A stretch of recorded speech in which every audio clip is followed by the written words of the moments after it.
Mokambi ya ba républicain na Sénat Mitch McConnell alobi ete président Donald Trump azali na nzela tango azali koluka mbeba inso na maponami pendenge ya kokende na bazuzi. Pona McConnell yango elakisi te ete mboka ezali na matata.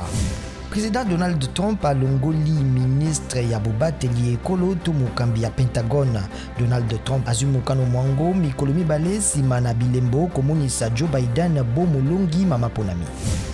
Bondongwani kati na ngambo ya président Félix Tshisekedi na mokonzi ya kala Joseph Kabila bongali libanda ya mboka. Basungi ya Tshisekedi bayebisi ete batindi mampinga na Egypte, Rwanda pe Kenya tango bayi Kabila bakomeli kalaka mokonzi ya ONU bayi SADC pe banoko ya boyokani ya Kabila na Tshisekedi po etali nkokoso RDC ezali na yango. Président Alassane Ouattara abengisi mokambi ya opposition Henri Konan Bédié na masolo ya boyokani pona kimia.